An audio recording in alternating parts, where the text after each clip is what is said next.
Abramos, irmãos, a palavra no Evangelho de Mateus, capítulo 6. Nós faremos a leitura no Evangelho de Mateus, capítulo 6. Vamos ler dos versos 24 ao 34.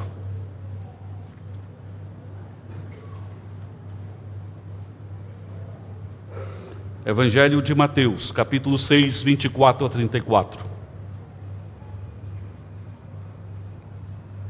Ninguém pode servir a dois senhores, porque ou há de aborrecer-se de um e amar ao outro, ou se devotará a um e desprezará ao outro. Não podeis servir a Deus e às riquezas.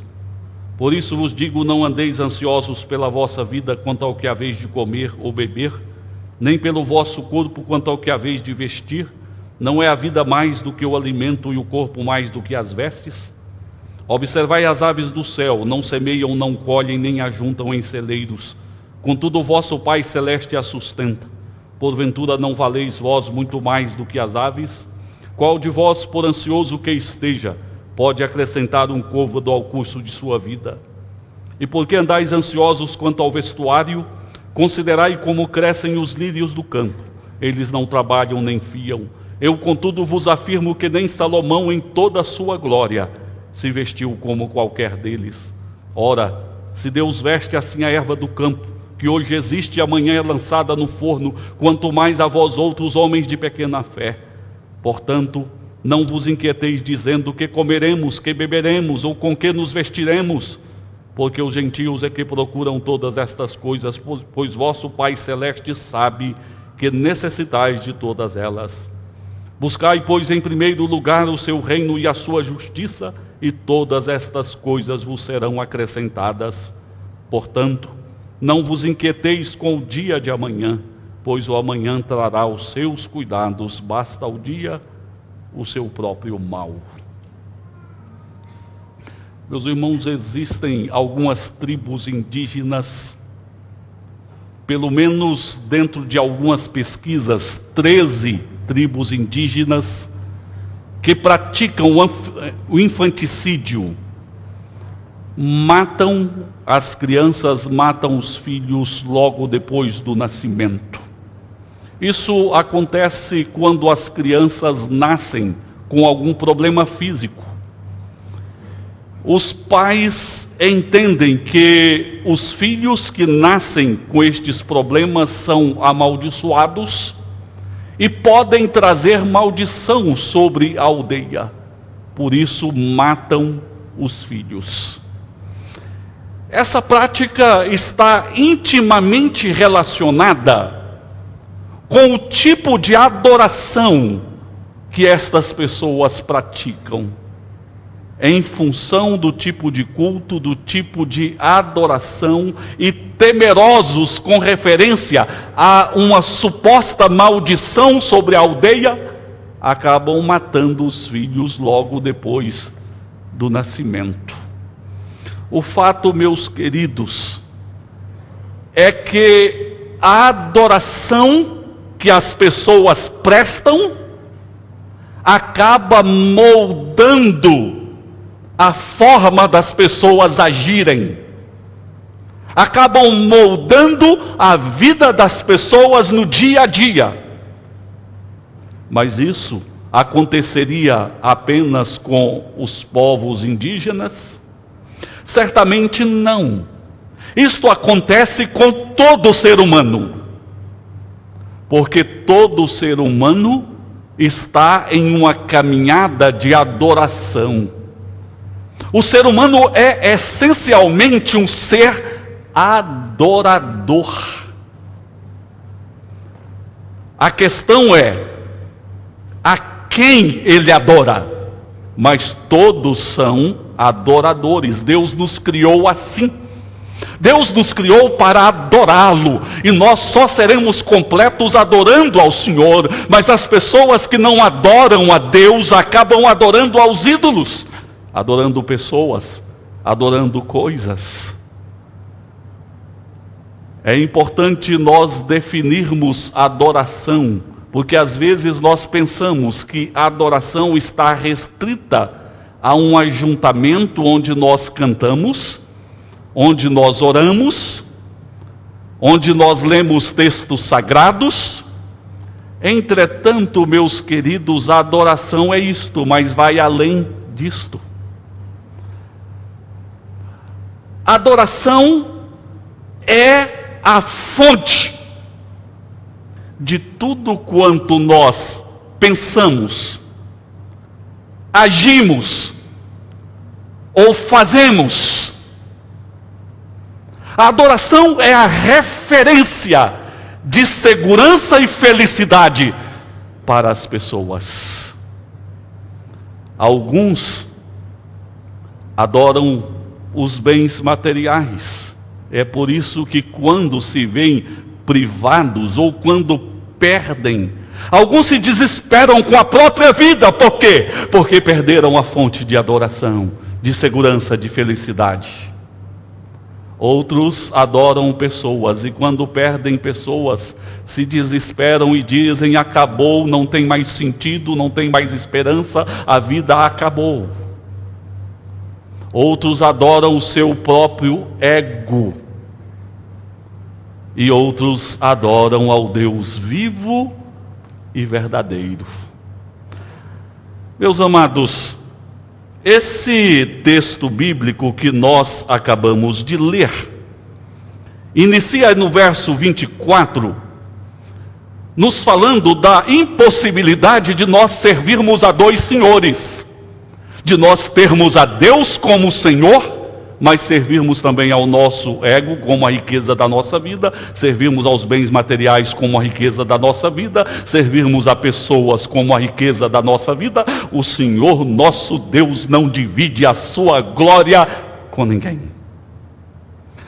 A partir do verso 25 até o 34, o Senhor Jesus dá uma demonstração do que são as pessoas que não servem a Deus como Senhor.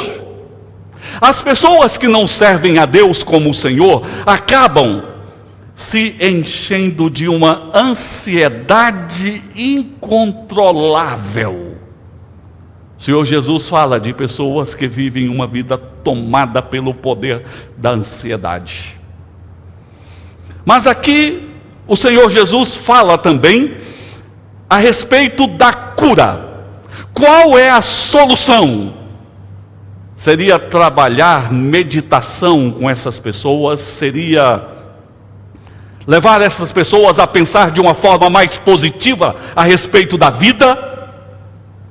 Meus irmãos, o Senhor Jesus mostra aqui que é preciso trabalhar a fonte, a origem. E qual é a fonte, a origem? A adoração. Estas pessoas precisam aprender a buscar o reino de Deus e a sua justiça em primeiro lugar. Estas pessoas precisam entender que no relacionamento com Deus, na qualidade de filho, o Pai Celestial cuida destas pessoas. Portanto, é necessário realinhar os princípios de adoração na vida.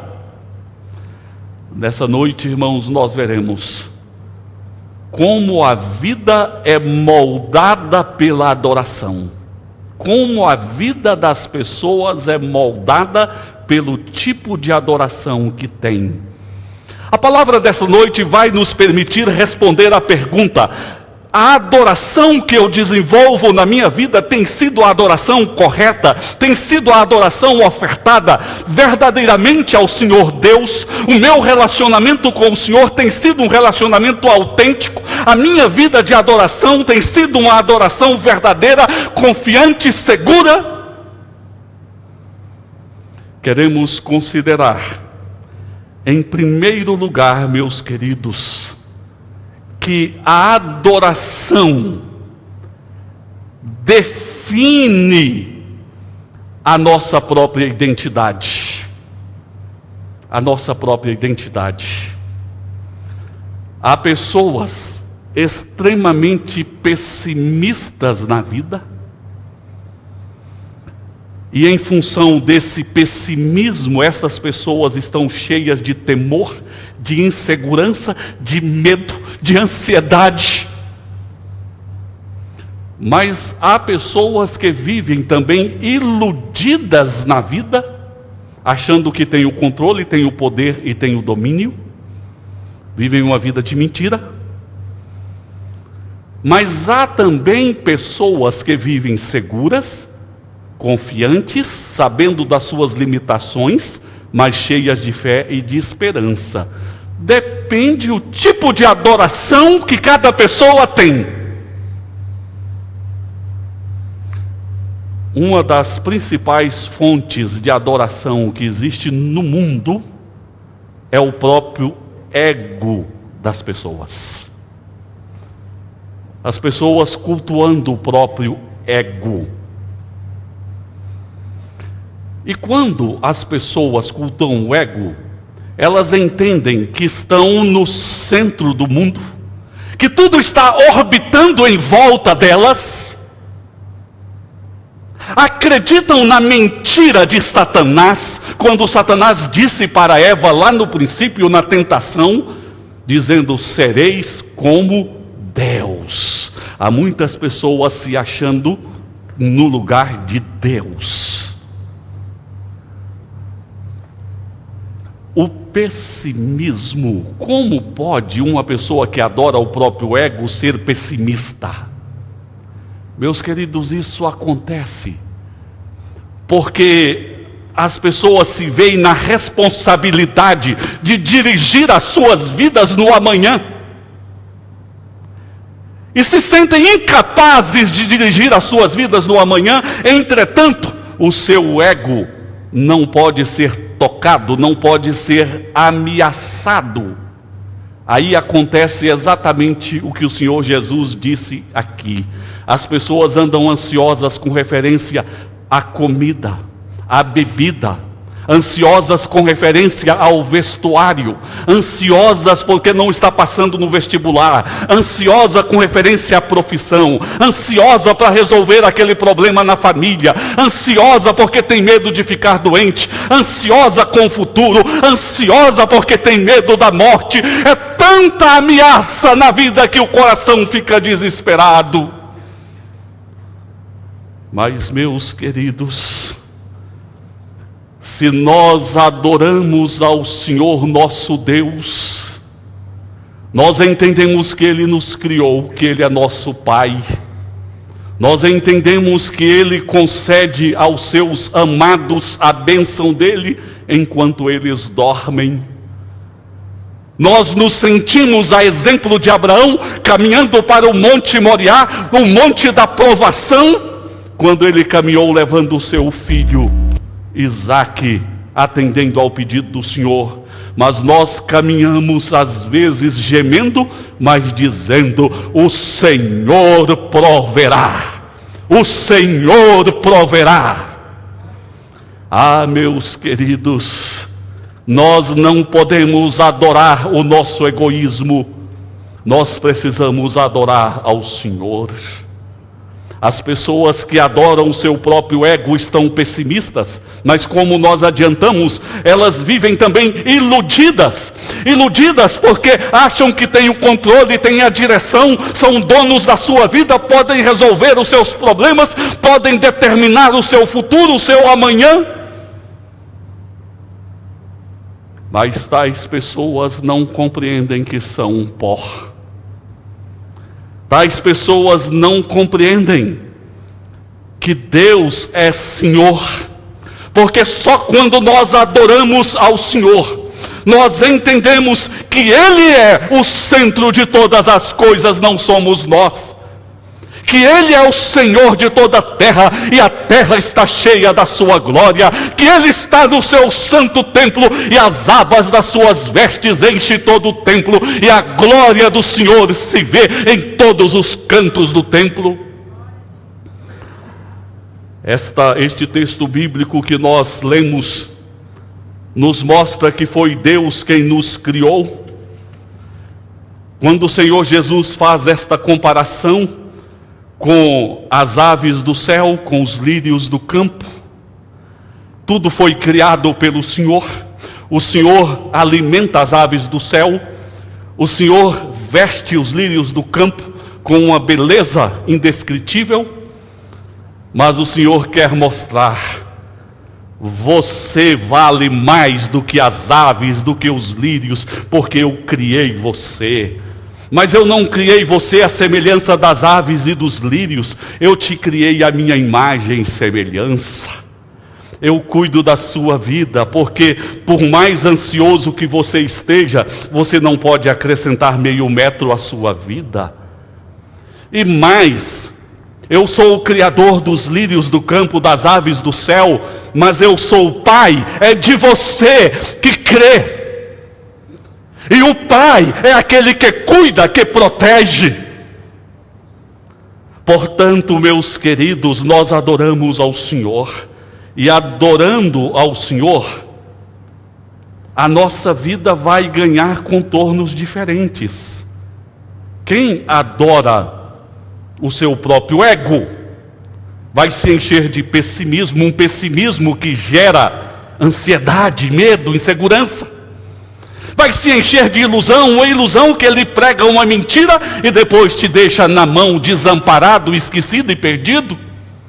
Mas quem adora ao Senhor, quem vê o Senhor como Deus Criador, o Deus provedor, abençoador, salvador, nosso Pai, quem adora o Senhor vai experimentar gratidão na vida.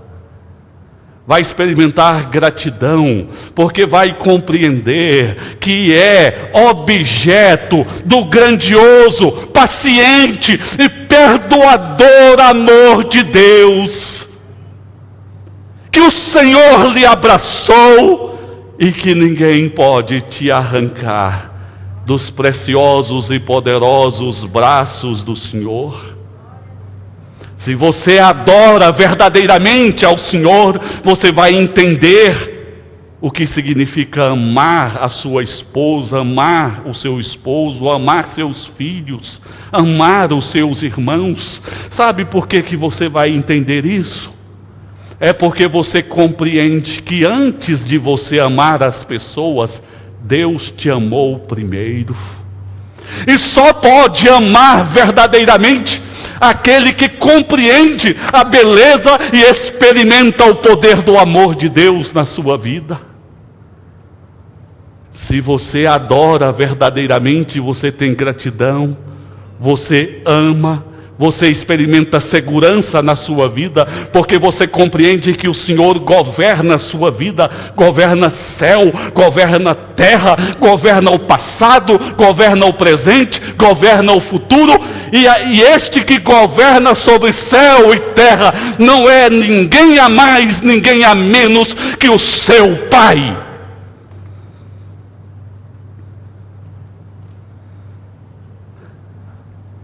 Há muitas coisas que nós podemos esquecer na vida, e certamente nós esquecemos. Mas, queridos, adorando verdadeiramente ao Senhor, nós vamos lembrar que o Senhor é o Criador, é o Salvador, é nosso Pai. Nós vamos reagir em gratidão, em segurança, em amor. E nós não vamos nos esquecer da nossa identidade. O autor, cujo nome é Paul Tripp, ele diz: a amnésia da identidade cristã leva a uma substituição da verdadeira identidade. Em outras palavras, a pessoa que esquece quem ela é em Jesus, esquece da sua identidade em Jesus, e não encontra segurança em Jesus, amor em Jesus e gratidão em Jesus, esta pessoa começa a buscar em coisas, buscar em pessoas, o que pode ser encontrado somente no Senhor. Meus queridos, a palavra diz que o Senhor procura adoradores que o adorem em espírito e em verdade. E se nós adoramos ao Senhor, nós temos a nossa identidade definida. Não somos pessoas pessimistas e desesperadas, não somos pessoas enganadas e iludidas, mas somos pessoas seguras, gratas e pessoas que amam. Mas eu quero considerar com os irmãos também que a adoração verdadeira a Deus define não apenas a nossa identidade, mas define também o nosso trabalho. Trabalho aqui, a nossa responsabilidade diante de Deus. Existem muitos desempregados, muitas pessoas perdendo o sono porque lhes falta trabalho. Mas existem pessoas também que cobiçam o trabalho do outro. Às vezes os pais distribuem trabalho para os filhos. Aí um filho acha que ganhou mais trabalho do que o outro. Aí começam a trocar de trabalho. Já viu isso? Você pode até trocar de trabalho com pessoas. O grande problema é quando o ser humano quer trocar de trabalho com Deus. Nós queremos fazer o que somente Deus pode fazer na nossa vida.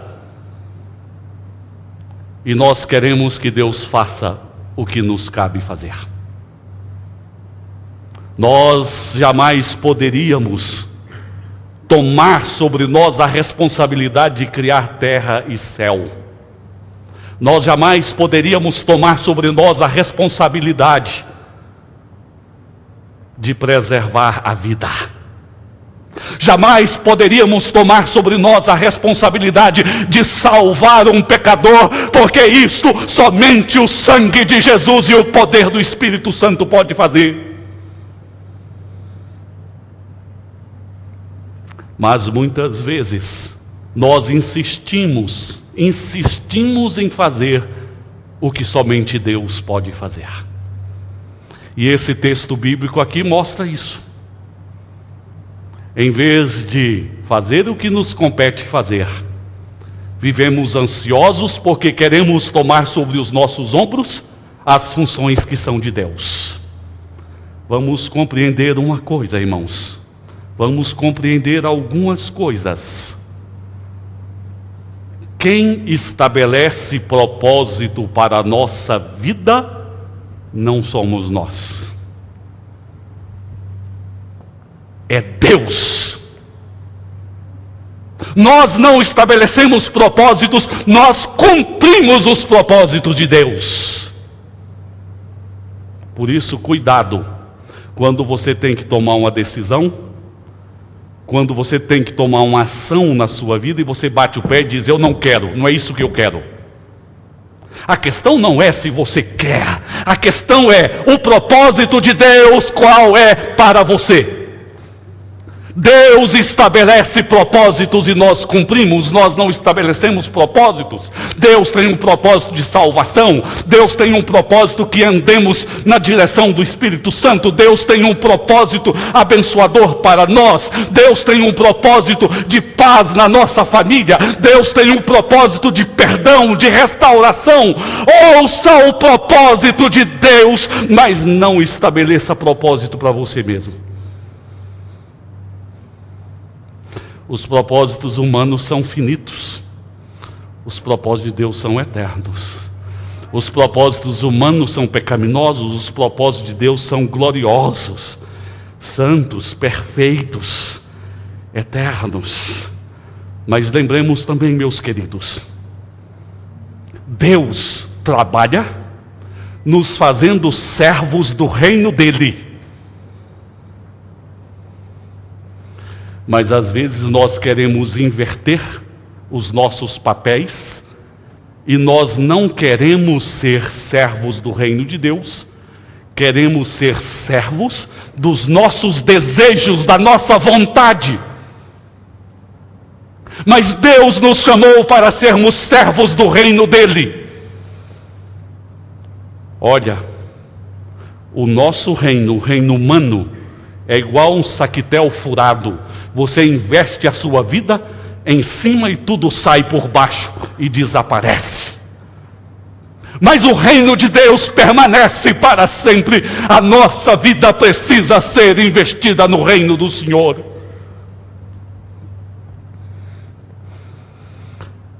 Ainda mais, É Deus quem muda pessoas. É Deus quem transforma pessoas. Nós trabalhamos, nós oramos, nós acompanhamos, nós ensinamos, mas quem muda é Deus. Mas às vezes nós queremos inverter os papéis com o Senhor. O esposo quer mudar a vida da esposa, a esposa quer mudar a vida da esposa do esposo, o esposo da esposa, os pais dos filhos, os filhos dos pais. E esquecemos que quem muda é Deus. Nós oramos ao Senhor, mas não podemos inverter os papéis.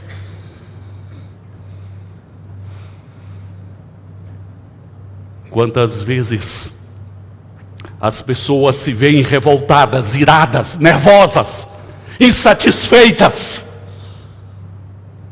porque querem estar no comando e não entendem que é Deus que está no comando. Deus está no comando, meu querido, minha querida, mesmo que você ache que não, Deus está no comando. Se nós adoramos ao Senhor, verdadeiramente se nós adoramos ao Senhor, nós não nos atreveremos em trocar o nosso trabalho com o trabalho de Deus. Nós entenderemos o trabalho do Senhor e apresentaremos a nossa vida em arrependimento dos nossos pecados, em serviço ao Senhor, descansando no Senhor, amando o Senhor, investindo no reino dEle, mas sabendo os propósitos são dEle, o reino é dEle, o poder é dEle, as transformações são dEle, e nós confiamos na direção dEle. E com isso, nós vamos sofrer menos, nós vamos descansar, nós vamos ter paz, nós vamos viver qual criança nos braços da mãe, descansa tranquilamente, porque sabe que está segura.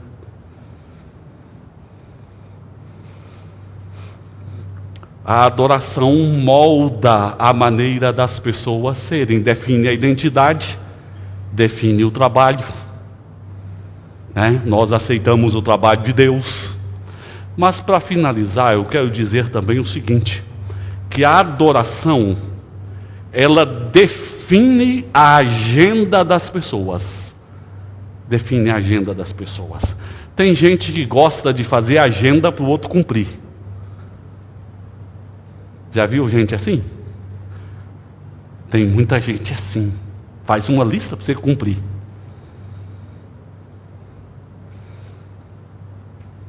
Tem esposo mandão, que faz uma lista da agenda para a esposa. Esposas mandonas que faz uma lista para o esposo. E é problema, é complicação. Nós precisamos cuidar mais da nossa agenda. Agora o pior, Alexandre, sabe o que é? É querer fazer agenda para Deus cumprir. E tem gente que quer fazer agenda para Deus cumprir. Tem gente que quer até determinar o que Deus faz, quer decretar para Deus. Meus irmãos, esse texto bíblico vem nos ensinar que nós devemos cuidar da nossa agenda. Buscar o reino de Deus é a nossa agenda. Arrepender dos nossos pecados é a nossa agenda. Servir só a um Senhor é a nossa agenda. E a questão da agenda também, às vezes nós agendamos a longo prazo, e isso é um problema sério, irmãos. Então nós estamos em novembro. O ano que vem eu vou para a academia. É o ano que vem, não é hoje não. Não, o ano que vem vai ser diferente. É o ano que vem, não é hoje não. E eu estou falando essa questão de academia por experiência própria, viu? Experiência própria. A gente fica sempre planejando para o ano que vem, para depois, para daqui a um mês. Não é? Mas interessante, irmãos, que a adoração verdadeira em nosso relacionamento com Deus define a nossa agenda e define nos termos do versículo 34, que diz: portanto, não vos inquieteis com o dia de amanhã, pois o amanhã trará os seus cuidados, basta ao dia o seu próprio mal. O Senhor Jesus nos mostra que nós precisamos priorizar em nossa agenda hoje. E é por isso que a própria palavra diz: hoje, se ouvirdes a voz de Deus, não endureçais o vosso coração. Nós cantamos um hino: amanhã pode ser muito tarde.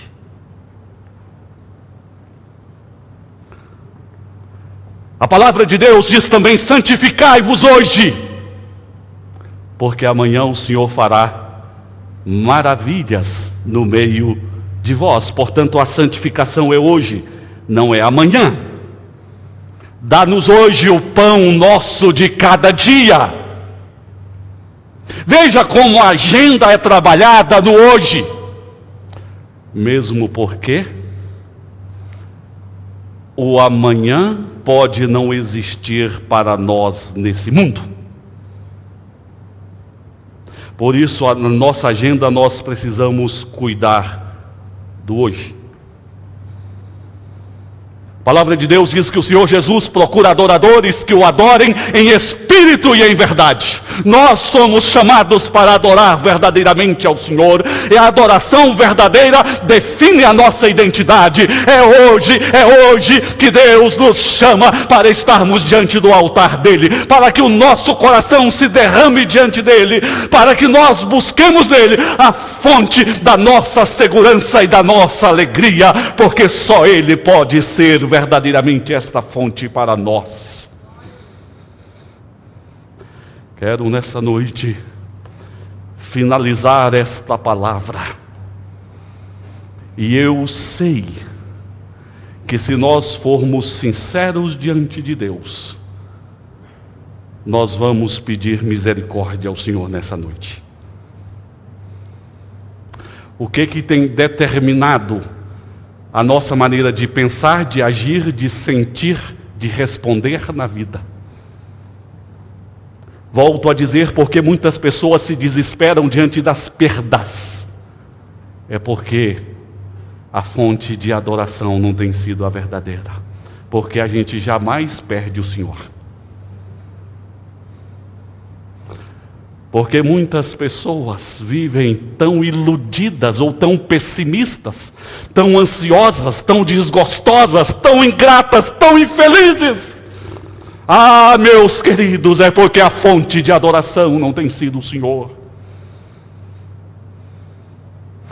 Certamente nesta noite, se formos sinceros, vamos dizer: Senhor, tenha compaixão, porque só o Senhor é Deus. Só o Senhor deve ser adorado.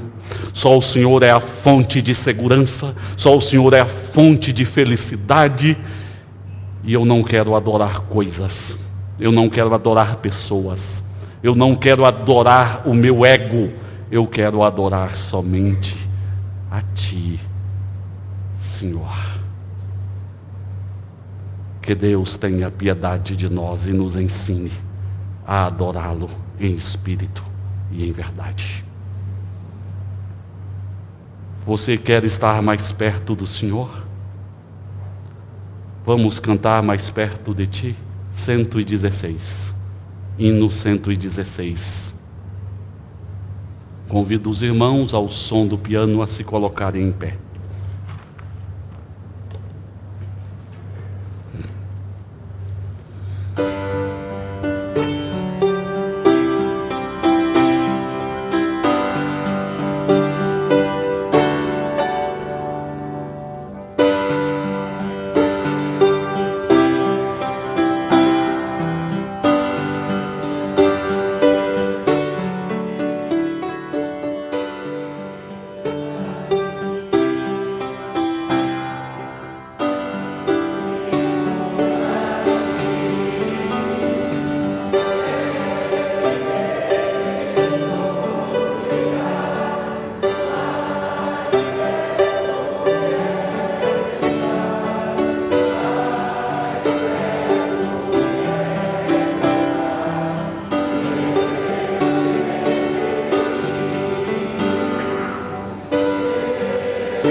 curve a sua cabeça em oração ao Senhor.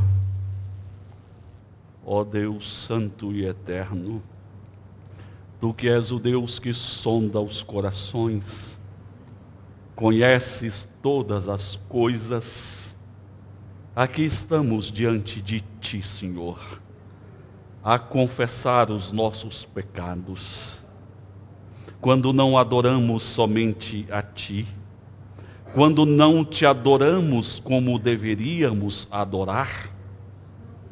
Na Tua compaixão, Senhor, lembra-te de nós e perdoe os nossos pecados, e quebrante os corações mais exaltados, e afaste, Senhor, a incredulidade, e produza pelo poder do Espírito Santo um povo cheio de fé na Tua presença, que Te adora em espírito e em verdade, cujas vidas sejam moldadas por esta verdadeira adoração, em segurança, em amor, em gratidão, em confiança e em culto somente a Ti. Opera, ó Espírito Santo de Deus, na vida de todo o Teu povo, e que as decisões a serem tomadas não fiquem para o amanhã, sejam decisões no hoje. Apresentamos a Ti as nossas vidas para a glória Tua, Senhor. Guia-nos pelo Teu caminho, pelo caminho da adoração. Em nome de Teu Filho Jesus. Amém. Agora, amados, que a graça bendita do Senhor Jesus, que o amor do Pai e que as eternas compaixões e misericórdias do Espírito Santo estejam convosco hoje para todos sempre. Amém e amém.